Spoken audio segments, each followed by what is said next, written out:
Hey, I'm Ashley. Welcome back to Fresh Flour Living. Today I'm making apple muffins using fresh milled flour.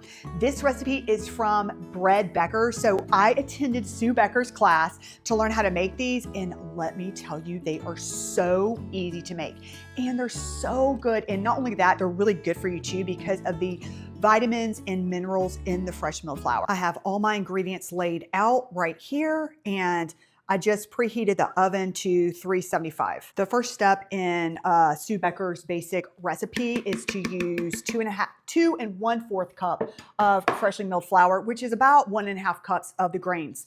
I just wanted to give you my tip of this is what I love about it. You can use whatever grain you want, but here is my tip.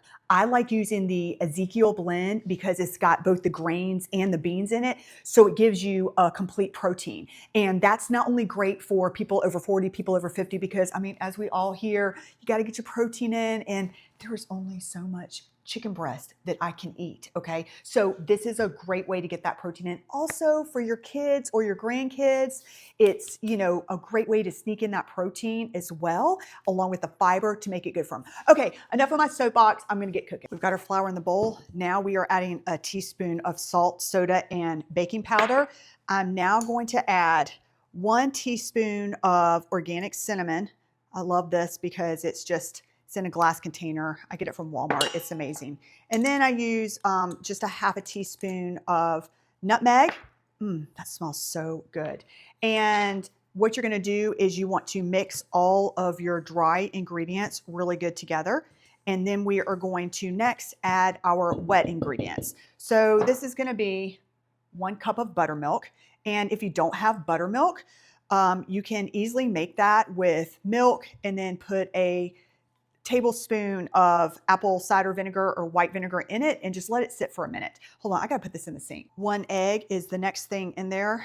And then, okay, so her recipe calls for a 1/2 cup of oil and a 1/2 cup of honey. I'm using a 1/2 cup of avocado oil. I love this avocado oil. Let me show y'all. Hold on again. Let me show you. This is the avocado oil that I love. It comes in a glass bottle. It's not that expensive. It's high quality and it's tasteless. So I really try not to use any seed oils because that really inflames the body. That's just my little tip for you. Now, she uses a 1/2 cup of honey. I'm going to use, I don't know if you can see that, a 1/2 cup of sucanat. My kids just like the sucanat flavor better. For some reason, again, I have like really picky eaters. So if your children or grandkids are picky like that too, you can try batch with the honey, and then you can try batch with the 1/2 cup of sucanat. The 1/2 cup of sucanat makes it sweeter than the honey does, but they're both, neither one of them are processed sugars. The sucanat is unprocessed, and think of it like brown sugar. And then I'm going to mix this really well together. Here's what the batter looks like for these apple muffins, and I'm going to add the freshly chopped apples in here. I just got an organic apple, and I got just, a red apple, and then I peeled it and then chopped it into little tiny pieces. Can you see how tiny those pieces are? That's what I did, and I just did 1 apple, and it's going to turn out so good. So I have got my oven heating to 370. In Sue's recipe, Sue Becker's recipe, she talks about putting it into 400 for 15 minutes. That's too hot. It depends on your oven. My oven gets really hot. So I'm going to stick mine in at, actually, I tried 375 before. That's too hot. So now I do it at 370, and I check mine at 10 minutes. Hers says, again, 400 for 15 minutes. So just be aware of that. All right, I'm going to put these in the pan. Get your muffin pan, and I got a non-toxic stick one. Non-toxic non-stick one. And then I like this, again, an avocado spray, and I just spray them in there. You can use the cups, those little baking cups if you want, and that's fine. And then I'm gonna use an ice cream scoop to scoop them in. And sometimes I have extra batter left over, and if I do, then I just top them off. While I'm doing this, I did want to mention this salt. Okay, not every salt is the same, y'all. I used to even do the pink Himalayan salt, but then I found this Redmond real salt, and it is unrefined, meaning it's got the minerals in it. So what I learned was that other salts are processed, meaning what they do is they strip out the minerals in them to make it like really pretty and white. I'm not sure if they bleach them or not, but I do know that they strip them out and then they sell those minerals to another company. I don't really know who they sell them to, but when I found that out, I was like, oh my goodness. So that's why I love this real Redmond salt. I use it in everything and I don't feel guilty about salting my food because it is good for me and I use it for my husband, my kids, my mom, my dad. And it's just great if you are over 40, over 50, a senior. It's just good all around. It's just the older I get, my body doesn't behave like what it did when I was in my, 20s, and I've got to support it, in a different way now. It is so funny because every time you turn that, my mom always told me, every time you turn that decade older, like your body does a little big old change, and I'm like, oh, wow, mom was right.